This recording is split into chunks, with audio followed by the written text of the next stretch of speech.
Assalamualaikum warahmatullahi wabarakatuh. Perkenalkan, nama saya Hani Sri Nurhidayati dengan NIM 2341110102055 dari kelas 4 KPIB, mata kuliah Manajemen Media Cetak Elektronik dan Online. Di sini saya menjawab pertanyaan 1 dan 2. Pertanyaan yang pertama yaitu refleksi pribadi praktek konsumsi media. Tuliskan refleksi kritis mengenai kebiasaan konsumsi media Anda, baik cetak, elektronik, dan online selama 2 minggu terakhir. Poin yang pertama, media apa saja yang paling sering Anda akses, mengapa? Poin yang kedua, bagaimana Anda membedakan kredibilitas antara media cetak, elektronik, dan online?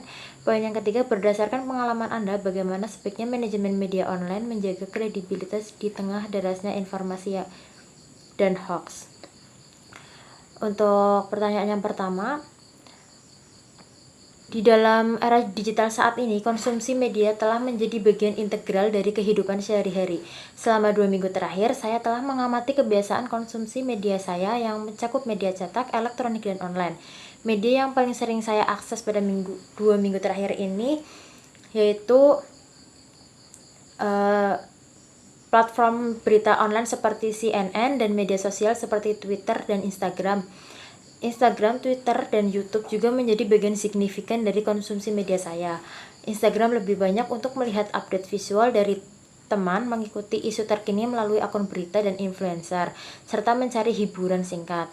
Twitter menjadi sumber berita real-time, diskusi publik, dan mengikuti perkembangan opini.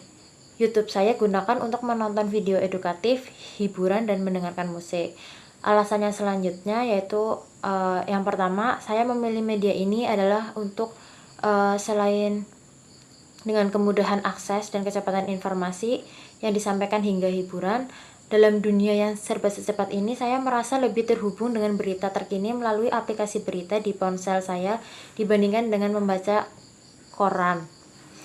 Yang selanjutnya yaitu salah satu tantangan dalam konsumsi media adalah membedakan kredibilitas antara berbagai jenis media. Media cetak seringkali memiliki reputasi yang lebih kuat antara proses editorial yang ketat dan fakta yang diverifikasi. Contohnya yaitu koran-koran terkemuka seperti Kompas memiliki tim jurnalis dan editor yang memastikan bahwa berita yang disajikan akurat dan terpercaya. Di sisi lain, media elektronik seperti televisi juga memiliki kredibilitas yang tinggi, terutama stasiun berita yang sudah lama berdiri. Namun saya menemukan bahwa media online seringkali menjadi sumber informasi yang paling cepat tetapi juga paling rentan terhadap penyebaran informasi yang salah atau hoax. Untuk membedakan kredibilitas media online, saya biasanya memeriksa beberapa faktor. Yang pertama yaitu saya melihat sumber berita tersebut, apakah itu berasal dari situs berita terkemuka atau blog pribadi. Yang kedua, saya memperhatikan kualitas penulisan dan apakah ada referensi atau kutipan dari sumber yang dapat dipercaya. Yang ketiga, saya juga memeriksa tanggal publikasi untuk memastikan bahwa informasi tersebut itu masih relevan. Dengan cara inilah, saya dapat lebih mudah menilai keakuratan berita yang saya konsumsi. Dalam konteks manajemen media online, penting bagi platform untuk menjaga kredibilitas di tengah derasnya informasi dan hoax. Salah satunya yaitu dengan cara untuk melakukannya dengan menerapkan sistem verifikasi fakta sebelum berita dipublikasikan. Media harus berkomitmen untuk melakukan penelitian mendalam dan memastikan bahwa semua informasi yang disampaikan itu adalah akurat. Selain itu, edukasi kepada pengguna juga sangat penting. Penggunaan perlu dilatih untuk mengenali berita palsu dan memahami cara memverifikasi informasi sebelum membagikannya di media sosial.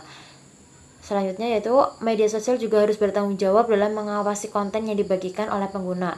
Platform seperti Facebook dan Twitter telah mulai menerapkan label peringatan pada konten yang dianggap meragukan. Namun, langkah ini masih perlu ditingkatkan agar lebih efektif dalam memerangi hoax. Pada akhirnya, kolaborasi antara media, pemerintah, dan masyarakat sangat penting untuk menciptakan lingkungan informasi yang sehat. Dalam kesimpulannya, kebiasaan konsumsi media saya selama 2 minggu terakhir menunjukkan bahwa meskipun ada banyak pilihan media, penting untuk selalu kritis dalam memilih sumber informasi. Dengan memahami perbedaan antara media cetak, elektronik, dan online, serta cara menilai kredibilitasnya, kita dapat menjadi konsumen media yang lebih bijak. Selain itu, manajemen media online harus terus berupaya menjaga kredibilitasnya di era informasi yang cepat ini. Selanjutnya, soal yang kedua, perbandingan konsumsi media generasi berbeda. Lakukan wawancara atau observasi terhadap 2 kelompok usia misalnya usia 18 sampai 25 tahun dan usia 45 ke atas. Poin pertama, media apa yang paling sering mereka konsumsi, baik cetak, elektronik, atau online. Poin yang kedua, apa alasan mereka memilih media tersebut. Poin ketiga, apa yang bisa mau dipelajari dari perbedaan pola konsumsi ini untuk pengembangan manajemen media. Poin yang keempat, lampirkan kutipan hasil wawancara atau catatan observasi singkat.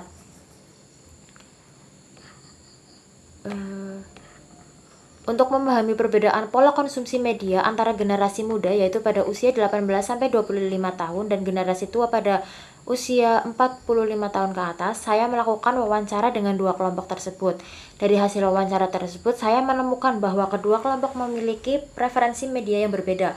Kelompok usia 18 sampai 25 tahun cenderung lebih banyak mengkonsumsi media online melalui aplikasi berita di ponsel dan platform media sosial seperti Instagram, TikTok, Twitter, dan YouTube maupun situs berita online streaming service baik Netflix atau Spotify dan podcast yang menjadi pilihan utama. Konsumsi media cetak ini sangat minim, bahkan cenderung tidak ada dalam rutinitas harian.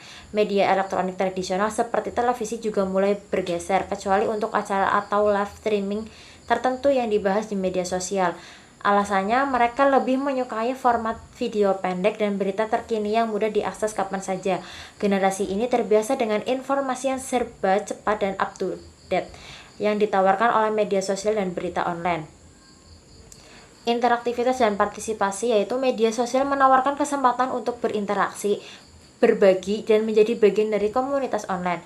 Personalisasi dan relevansinya, yaitu algoritma platform seringkali menyajikan konten yang dipersonalisasi sesuai minat dan preferensi individu.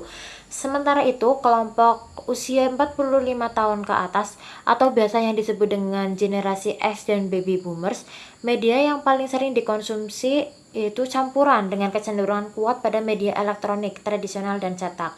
Televisi masih menjadi sumber utama berita dan hiburan, sementara media cetak seperti koran dan majalah semakin jarang digunakan, bahkan mengalami penurunan. Namun, mereka merasa bahwa membaca koran memberikan kedalaman informasi yang tidak bisa didapatkan dari format digital yang seringkali singkat dan padat. Salah satu responden dari kelompok yang saya tanyakan ini menyatakan bahwa saya lebih suka membaca koran di pagi hari sambil menikmati kopi daripada scrolling di HP. Ini menunjukkan bahwa bagi mereka pengalaman membaca koran adalah ritual yang menyenangkan dan memberikan rasa tenang. Selanjutnya, alasan dibalik pilihan media ini sangat dipengaruhi oleh kebiasaan dan kenyamanan masing-masing generasi. Generasi muda tumbuh dalam lingkungan digital dan di mana akses informasi sangat cepat dan mudah. Mereka lebih terbiasa dengan interaksi berbasis layar dan lebih suka konten visual yang menarik perhatian.